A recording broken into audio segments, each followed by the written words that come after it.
आधुनिक बनाना ही होगा। और इसी का बीड़ा देश के करोड़ों किसानों ने भी उठाया है और सरकार भी उनके साथ कंधे से कंधा मिला करके आगे बढ़ने के लिए कृत संकल्प है। आज हर किसान को ये पता है कि उसकी उपज का सबसे अच्छा दाम कहां मिल सकता है। पहले क्या होता था कि अगर मंडी में बेहतर दाम नहीं मिलते थे या फिर उसकी उपज को दोयम दर्जे का बताकर खरीदने से इनकार कर दिया जाता था तो किसान मजबूरी में पौने दामों पर अपनी उपज बेचने को मजबूर रहता था। इन कृषि सुधारों के जरिए हमने किसानों को बेहतर विकल्प दिए। इन कानूनों के बाद आप जहां चाहे जिसे चाहे अपनी उपज बेच सकते हैं। मेरे किसान भाइयों बहनों, मेरे इन शब्दों को आप ध्यान से सुनिए।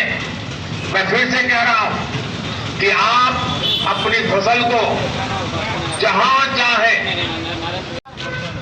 లక్ష్మణ్ గారిని ఎస్సీ మోర్చా అడ్వకేట్ గారు వారు ఇప్పుడు కార్యక్రమం ఎన్ఎస్సీ గారు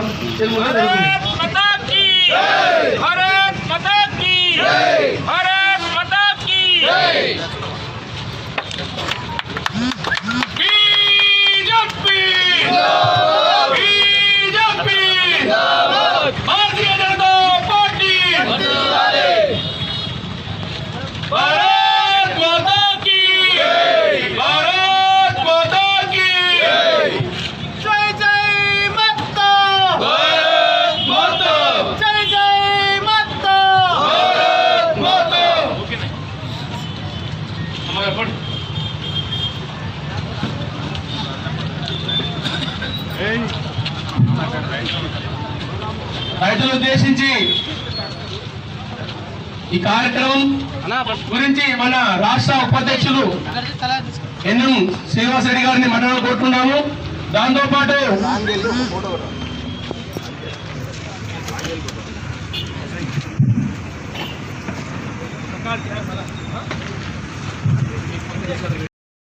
అదేవిధంగా కిసాన్ సమ్మాన్ నిధి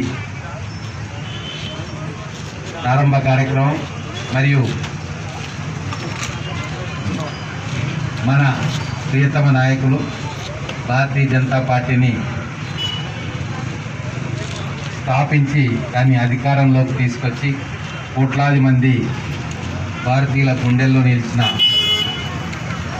అజరామరుడు భారతరత్న శ్రీ అటల్ బిహారీ వాజ్పేయి గారి జన్మదినోత్సవం సందర్భంగా ఈరోజు మన ప్రియతమ ప్రధాని నరేంద్ర మోడీ గారు 9 కోట్ల మంది రైతన్నలకు 18,000 కోట్ల రూపాయలను ఈరోజు ఒక్క కంప్యూటర్ బటన్ క్లిక్ ద్వారా ఈరోజు వాళ్ళ అకౌంట్లో వేయడం అనేది చాలా అద్భుతమైన విషయం.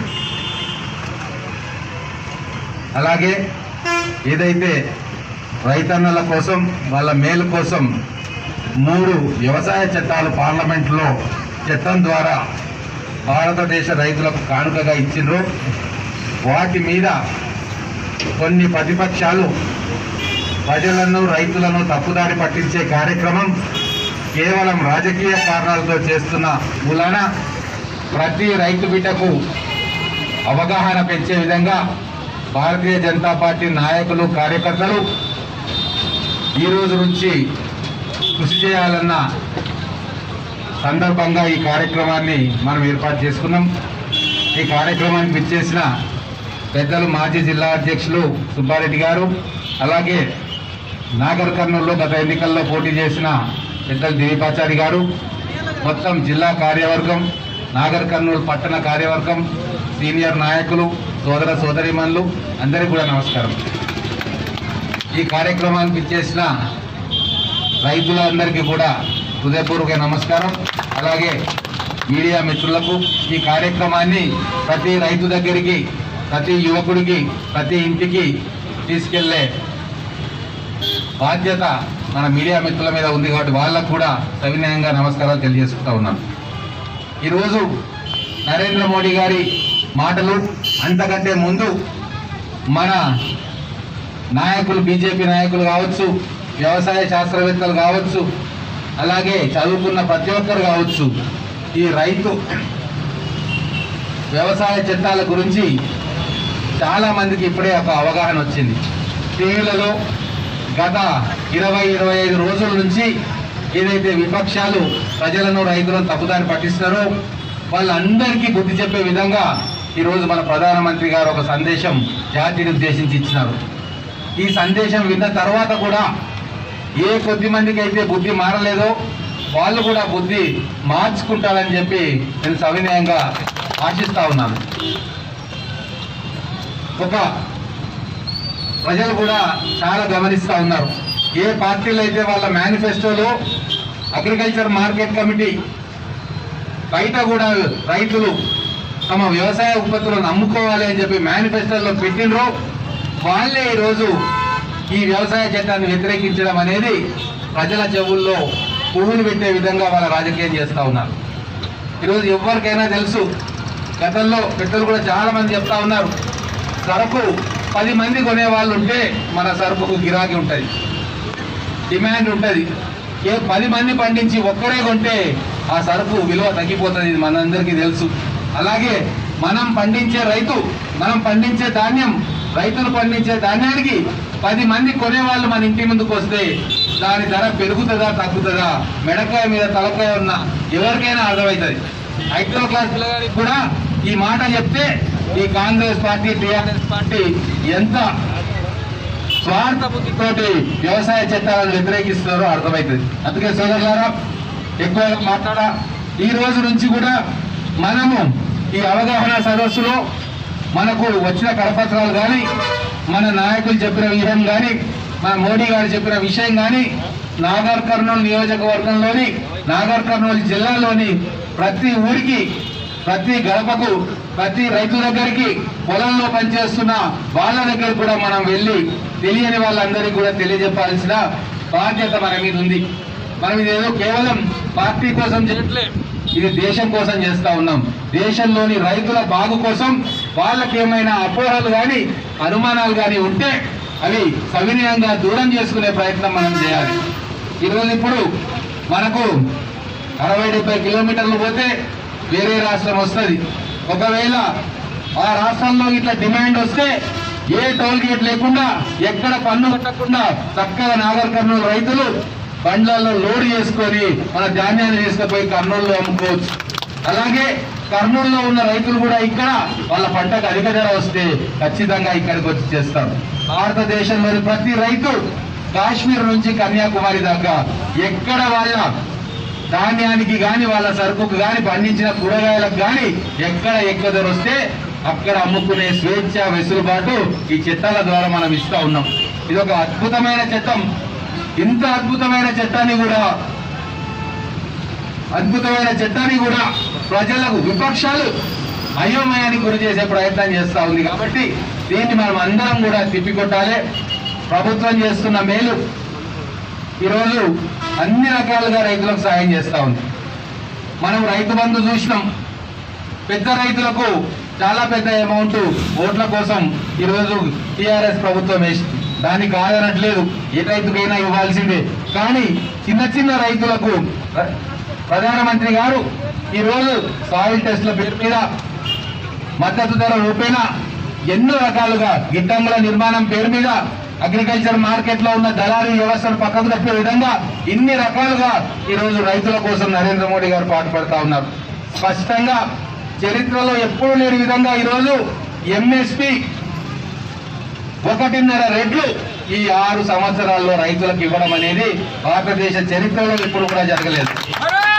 ఇది కేవలం నరేంద్ర మోడీ గారితో, భారతీయ జనతా పార్టీతోటే సాధ్యం. అందుకే సోదరులారా, రైతులకు నవశకం మొదలైంది. ఇంతేకాదు, రైతులు తమ ఉత్పత్తులను ఎక్కడైనా, ఇక్కడనే కాదు, ఎవరైనా ఔత్సాహికులు, యువకులు రైతుల దగ్గర సేకరించి విదేశాలకు కూడా మంచి ధర ఉంటే అమ్ముకునే ఒక వెసులుబాటును ఈ చట్టం ఇస్తా ఉంది. మద్రాస్ పోర్టు నుంచి కానీ, బొంబాయి పోర్టు నుంచి కానీ, కాకినాడ విశాఖపట్నం పోర్టు నుంచి కానీ ఎవరైనా వ్యాపారం అమ్ముకోవాలనుకుంటే మనకు మంచి ధర ఇచ్చి కొనుక్కోవడానికి వెసులుబాటు కల్పిస్తా ఉంది. ఇంత మంచి విషయాలు స్పష్టంగా మన కళ్ళ ముందు కనబడతా ఉంటే ఏ ముఖం పెట్టుకొని దీన్ని వ్యతిరేకిస్తున్నారో మనకైతే అర్థం కావట్లేదు. వీళ్ళకు రాజకీయాలు ఓట్ల ధ్యాస తప్ప రైతులకు మేలు కలగాలన్న ఆలోచన ఎప్పుడు లేదు కాబట్టి ప్రతిదాన్ని కూడా రాజకీయ కోణంలో చూస్తా ఉన్నారు. అలాగే ఫసల్ బీమా యోజన ప్రధానమంత్రి గారు చెప్పారు, దేశంలో కోట్ల మంది రైతులు ఈ రోజు 78,000 కోట్ల రూపాయలు రైతులు ఫసల్ బీమా యోజన కింద తీసుకున్నారు. కానీ మన తెలంగాణ రాష్ట్రంలో ఒక్క రైతుకు కూడా బీమా దొరకలేదు. కారణం ప్రధానమంత్రి గారి పథకాన్ని ఈ రాష్ట్ర ప్రభుత్వం ఆపేసింది. ఇంత మూర్ఖంగా రైతులను మోసం చేస్తున్న ప్రభుత్వం ఈ మొత్తం భారతదేశంలో తెలంగాణ, పశ్చిమ బెంగాల్ తప్ప ఇంకోటి కాదు. మూర్ఖులు పరిపాలిస్తా ఉన్నారు. ఓట్ల కోసం ప్రజల కడుపుందనే ఈ అలవాటు టీఆర్ఎస్ పార్టీ గత 6 సంవత్సరాలుగా చేస్తా ఉంది. అందుకే సోదరులారా, మనకి ప్రధానమంత్రి గారు ఒక మంచి అవకాశాన్ని ఇచ్చారు. రైతుల దగ్గరికి పోయి భారతీయ జనతా పార్టీ చేస్తున్న రైతు అభివృద్ధి పనులన్నింటినీ కూడా వాళ్ళకు చెప్పే ఒక అవకాశాన్ని మనకి ఇచ్చింది కాబట్టి దీన్ని మనం సద్వినియోగం చేసుకోవాలి. ప్రతి ఇంటికి వెళ్ళాలి, ప్రతి గడప దొక్కాలి. ప్రతి చదువుకున్న వాళ్లకు, రైతన్నలకు, మేధావులకు, ఇంట్లో ఉన్న పెద్ద మనుషులకు అందరికీ కూడా కూర్చొని విడమర్చి చెప్పాల్సిన బాధ్యత ఇప్పుడు ఈ రోజు నుంచి మనం తీసుకోవాలి. నాగర్ కర్నూలు జిల్లా మొత్తం కూడా ఈ రైతు అవగాహన కార్యక్రమాన్ని చాలా పెద్ద ఎత్తున మీరందరూ కూడా చేసి ఈ జిల్లాకు మంచి పేరు తెస్తారని ఆశిస్తూ ఈ జిల్లా తెలంగాణలోనే మొట్టమొదటి స్థానంలో ఈ అవగాహన సదస్సు కార్యక్రమం ఉండాలని చెప్పి మనస్ఫూర్తిగా కోరుకుంటూ నాకు ఇక్కడికి ఆహ్వానించిన నాగర్ కర్నూలు జిల్లా బీజేపీ పెద్దలందరికీ కూడా, కార్యకర్త సోదరులకు, రైతులకు, మీడియా మిత్రులకు చేతులెత్తి నమస్కారం చేసుకుంటూ ముగిస్తా ఉన్నాను. భారత్ మాతాకి.